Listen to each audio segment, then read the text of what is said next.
പാക് അധീന കശ്മീരിലെ പാകിസ്ഥാന്റെ ഭരണത്തിനെതിരെ ഏറെക്കാലമായി അവിടെ പ്രതിഷേധങ്ങൾ നടക്കുന്നു. ജൂൺ അവസാനം മുതൽ പ്രതിഷേധം കനക്കുന്ന സാഹചര്യമാണ് ഉണ്ടായത്.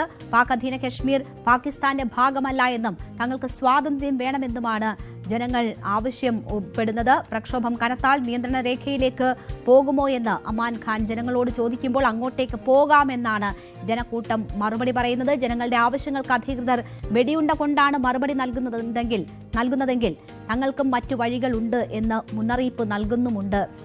ഈ വീഡിയോയിൽ അദ്ദേഹം നമുക്കൊപ്പം ഇപ്പോൾ മനു ഭരത് വാർത്തയുടെ വിശദാംശങ്ങളുമായി ചേരുകയാണ്.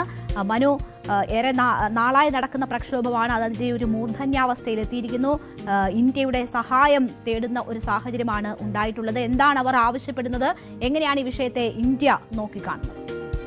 രേണുക, പാകിസ്ഥാനെ സംബന്ധിച്ചിടത്തോളം വലിയ ആഭ്യന്തര പ്രശ്നത്തിലേക്ക് രാജ്യം കൂപ്പുകുത്തുന്നു എന്നതിൻ്റെ കൂടുതൽ ചിത്രങ്ങളാണ് ഇപ്പോൾ പുറത്തു വരുന്നത്. നേരത്തെ ബലൂചിസ്ഥാനിൽ നിന്നാണ് കലാപത്തിൻ്റെ കൊടി ഉയർന്നതെങ്കിൽ ഇപ്പോഴത് പാക് അധിനിവേശ കശ്മീരിലെമ്പാടും അലയടിക്കുന്നു എന്നതിൻ്റെ വിവരങ്ങളാണ് അവിടെ നിന്ന് ലഭിക്കുന്നത്. പാക് അധിനിവേശ കശ്മീരിലെ ജനക്കൂട്ടം സ്വാതന്ത്ര്യം തങ്ങൾക്ക് വേണം എന്നാവശ്യപ്പെട്ടുകൊണ്ട് അവർ പ്രക്ഷോഭകാരികളായി മാറുകയാണ്. തെരുവിലുകളിലേക്ക് സ്ത്രീകളും കുട്ടികളും ഉൾപ്പെടെയുള്ള വലിയ ജനക്കൂട്ടമാണ് ഇറങ്ങുന്നത്.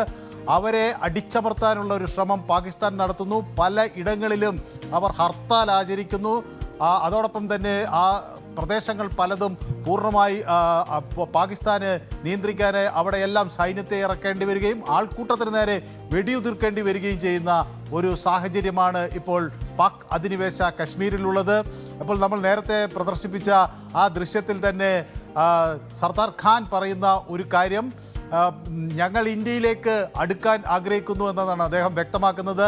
കഴിഞ്ഞ ജൂൺ 30-നാണ് റാവൽകോട്ടിലെ ഈദ്ഗാഹ് ഗ്രൗണ്ടിൽ വെച്ച് ഇത്തരമൊരു പ്രഖ്യാപനം അദ്ദേഹം നടത്തുന്നത്. ആദ്യഘട്ടത്തിൽ ഇന്ത്യൻ മാധ്യമങ്ങൾ ഇത് ഒരു യഥാർത്ഥ വീഡിയോ ആണോ അതോ മറ്റെന്തെങ്കിലും തരത്തിൽ വ്യാജനിർമ്മിതമാണോ എന്നതിനെക്കുറിച്ചൊക്കെ പരിശോധന നടത്തി അത് കൃത്യമായി ബോധ്യപ്പെട്ടതിൻ്റെ അടിസ്ഥാനത്തിലാണ് ഇപ്പോൾ സംപ്രേഷണം ചെയ്യുന്നത്. ഇന്ത്യയിലേക്ക് വരാൻ അവിടുത്തെ വലിയ ജനക്കൂട്ടം ആഗ്രഹിക്കുന്നു. അതിനായി ഈ നിയന്ത്രണ രേഖയിലുള്ള വാതിലുകൾ തുറന്നു നൽകണം. പൂഞ്ചിൽ അതുപോലെ ശ്രീനഗറിലേക്കൊക്കെയുള്ള വാതിലുകൾ തങ്ങൾക്ക് തുറന്നു നൽകണം എന്ന് അവർ ആവശ്യപ്പെടുന്നു. ദോദ സെക്ടറിലേക്ക് ഞങ്ങൾ നടന്നു നീങ്ങുമെന്ന് അവർ പറയുന്നു. ഞങ്ങൾ അങ്ങോട്ട് വരുന്നു, ഞങ്ങൾക്ക് ഭക്ഷണം വേണം, മരുന്ന് വേണം, അതിനുള്ള സഹായങ്ങൾ നൽകാൻ ജമ്മു കശ്മീരിലെ, അതായത് ഇന്ത്യൻ ജമ്മു കശ്മീരിലെ ശ്രീനഗറിലെ ഒക്കെ ജനങ്ങൾ തയ്യാറാകണം എന്ന് അവർ പറയുകയാണ്.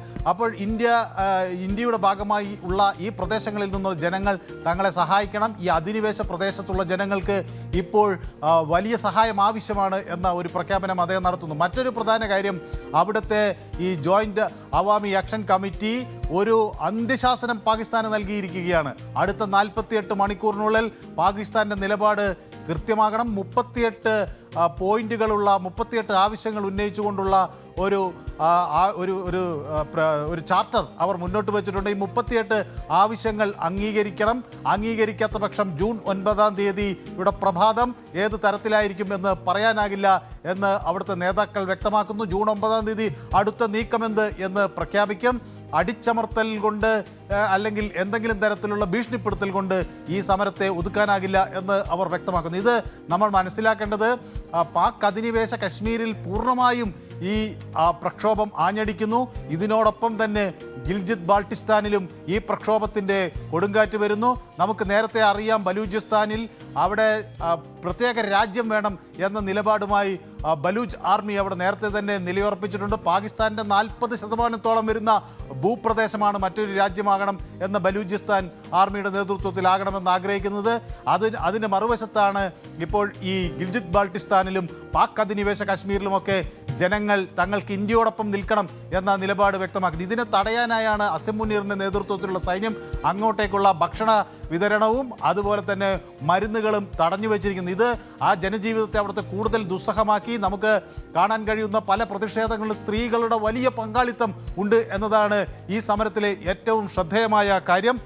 മാത്രവുമല്ല, ഈ പാക് അധിനിവേശ കശ്മീരിലെ ഷാജുജാബാദ്, ഹാജിറ, അതുപോലെ പന്യോലിയ, അബ്ബാസ്പൂർ തുടങ്ങിയ മേഖലകളിലെല്ലാം വലിയ തോതിലുള്ള പ്രതിഷേധം. എല്ലായിടത്തും 50,000-ത്തിലും 60,000-ത്തിലധികം വരുന്ന ആൾക്കൂട്ടമാണ് പ്രക്ഷോഭ പരിപാടികളിൽ പങ്കെടുക്കുന്നത്. ജൂലൈ 9-ന് ശേഷം എന്തും സംഭവിക്കാം എന്ന തരത്തിലുള്ള പ്രതിഷേധം ഏത് തരത്തിലേക്ക് തിരിയും എന്നൊക്കെയുള്ള ആശങ്കകൾ പാകിസ്ഥാനെ സംബന്ധിച്ചിടത്തോളം വർദ്ധിക്കുകയാണ്. സൈന്യം, പ്രത്യേകിച്ച് ഈ പാക് റേഞ്ചേഴ്സ് എന്ന അവരുടെ ഈ സൈന്യ സംഘം അവിടേക്ക് വെടിയുതിർക്കുന്നു. കഴിഞ്ഞ ജൂണിൽ നമുക്കറിയാം 50ഓളം പേരെയാണ് പ്രക്ഷോഭത്തിൽ അവിടെ വെടിവെച്ച് കൊന്നിട്ടുള്ളത്.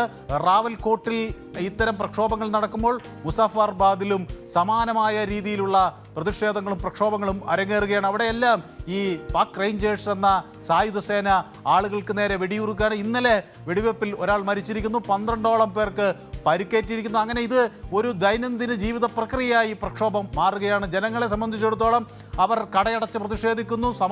വളരെ ശാന്തമായും സമാധാനപരമായുള്ള പ്രതിഷേധമാണ് എല്ലായിടത്തും നടക്കുന്നത്. പക്ഷേ ആ സമാധാനപരമായ പ്രതിഷേധത്തിൽ പ്രത്യേകിച്ച് സ്ത്രീകളും കുട്ടികളും വലിയ സംഖ്യയിൽ പങ്കെടുക്കുന്ന ഈ പ്രതിഷേധത്തിന് നേരെ ഏറ്റവും ക്രൂരമായ രീതിയിലുള്ള അടിച്ചമർത്തൽ നടപടിയാണ് പാക് റേഞ്ചേഴ്സ് എന്ന വലിയ രീതിയിലുള്ള അടിച്ചമർത്തലാണ് അവിടെ നടക്കുന്നത്. ജനങ്ങൾ അവരുടെ ഏറ്റവും അടിസ്ഥാന ആവശ്യങ്ങൾക്ക് വേണ്ടിയുള്ള മുറവിളിയാണ് നടത്തുന്നത്. റേഷൻ പോലും കിട്ടുന്നില്ല എന്ന് പറയുന്നു. ഭക്ഷണ ദൗർലഭ്യം പോലും അവർ അനുഭവിക്കുന്ന ഒരു സാഹചര്യം ആണ് അവർ ചൂണ്ടിക്കാട്ടുന്നത്. അത് സേനയെ ഉപയോഗിച്ച് അടിച്ചമർത്തുക എന്നൊരു നിലപാടിലേക്ക് പാകിസ്ഥാൻ എത്തും. നമുക്കറിയാം പാകിസ്ഥാന്റെ ആഭ്യന്തര സാഹചര്യം, പാകിസ്ഥാൻ ആകെ തന്നെ സാമ്പത്തിക പ്രതിസന്ധിയിലാണ്. ഈ പല വിധത്തിലുള്ള ദൗർലഭ്യങ്ങൾ ഭക്ഷണകാര്യങ്ങളിലായാലും മറ്റുമൊക്കെ അവർ രാജ്യത്താകെ നേരിടുന്ന ഒരു സാഹചര്യം കൂടിയുണ്ട്. അവിടെയും സേന ഉപയോഗിച്ച് ഇവരെ അടിച്ചമർത്താനുള്ള ഒരു നീക്കം പാകിസ്ഥാൻ നടത്തുന്നു എന്ന് വേണം മനസ്സിലാക്കാൻ. ഈ ഘട്ടത്തിൽ ഇന്ത്യ എങ്ങനെയാണ് ഈ വിഷയത്തെ കൈകാര്യം ചെയ്യുന്നത്, എങ്ങനെയാണ് ഈ വിഷയം നിരീക്ഷിച്ചുകൊണ്ടിരിക്കുന്നത്? ഇതിപ്പോൾ അതിർത്തി തുറന്നു തരൂ എന്നുള്ള ഒരു അഭ്യർത്ഥന അവരുടെ ഭാഗത്തു നിന്നും ഉണ്ടാകുമ്പോൾ രേണുക, നമ്മൾ ഈ ഘട്ടത്തിൽ ഇന്ത്യ എപ്പോഴും ബലൂചിസ്ഥാനിൽ നിന്നും ഇതുപോലെ വലിയ ആവശ്യം ഇന്ത്യ പിന്തുണയ്ക്കണം, ഇന്ത്യ അവരുടെ ആക്രമണങ്ങൾ നടത്തുമ്പോൾ അതിൽ ഇന്ത്യൻ പിന്തുണ വേണം എന്നൊക്കെ വലിയ തോതിൽ ആവശ്യം ഉന്നയിക്കപ്പെട്ടെങ്കിലും ഇന്ത്യ ഈ വിഷയത്തിലൊക്കെ വളരെ കനത്ത സംയമനത്തോടു കൂടിയുള്ള ഒരു പ്രതികരണമാണ്. ഏതാനും മാസങ്ങൾക്ക് മുൻപ് പ്രത്യേകിച്ച് ഈ ഓപ്പറേഷൻ സിന്ദൂറൊക്കെ നടക്കുന്ന കാലഘട്ടങ്ങളിൽ പല ഇന്ത്യൻ മാധ്യമ പ്രവർത്തകരും രാജ്നാഥ് സിംഗിനോ ഉൾപ്പെടെയുള്ള നേതാക്കളോട് ഇന്ത്യക്ക് എന്തുകൊണ്ട് ഈ പാക് അധിനിവേശ കശ്മീരിൽ അത് നമ്മുടെ ഏത് ഘട്ടത്തിൽ ഇന്ത്യയുടെ ഭാഗമായി നമുക്ക് തിരിച്ചു കിട്ടും എന്ന ചോദ്യമൊക്കെ ഉന്നയിച്ചിരുന്നു. അപ്പോൾ ഈ പാക് അധിനിവേശ കശ്മീരിൽ അവിടെ ഒരു സൈനിക അട്ടിമറി നടത്തി അവിടെ ഒരു വിജയം കരസ്ഥമാക്കാനല്ല ഇന്ത്യ ആഗ്രഹിക്കുന്നത്. അവിടുത്തെ ജനങ്ങൾ ഇന്ത്യയിലേക്ക് വരുമെന്ന് അന്ന് രാജ്നാഥ് സിംഗ് പറഞ്ഞിരുന്നു. അതിനുള്ള കാര്യങ്ങൾ അവിടെ നടക്കുന്നു എന്ന് തനിക്ക് ബോധ്യപ്പെട്ടിട്ടുണ്ടെന്ന് അദ്ദേഹം പറയുന്നു. പക്ഷെ അന്ന് അത് ഒരുപക്ഷെ അത്ര ഗൗരവത്തിലെടുക്കാൻ നമ്മുടെ ഇന്ത്യൻ മാധ്യമങ്ങൾ പോലും തയ്യാറായില്ലയോ എന്ന് സംശയമുണ്ട്. പക്ഷേ ആ വാക്കുകൾ ഇപ്പോൾ അക്ഷരം പ്രതി ശരിയായി വരികയാണ്. അവിടെ അനുദിനം പ്രതിഷേധം ശക്തമാവുകയാണ്. പക്ഷേ വളരെ തികഞ്ഞ സംയമനത്തോടു കൂടി ഇന്ത്യ ഈ വിഷയത്തിൽ ഇടപെടുന്നു. മനുഷ്യാവകാശ ലംഘനങ്ങൾ മനു ഭരത്താണ് വിവരങ്ങൾ നൽകിയത്. സംയമനത്തോടെയാണ് വിഷയത്തിൽ ഇന്ത്യ ഇടപെടുന്നത്. അതേസമയം അവിടെ ജനങ്ങൾ ഇന്ത്യയുടെ സഹായം അഭ്യർത്ഥിക്കുന്ന ഒരു സാഹചര്യത്തിലേക്ക് വരെ എത്തുന്നു. വലിയ കിരാതമായ നടപടികളാണ് പാകിസ്ഥാൻ സേനയുടെ ഭാഗത്തു നിന്നുണ്ടായിട്ടുള്ളത്.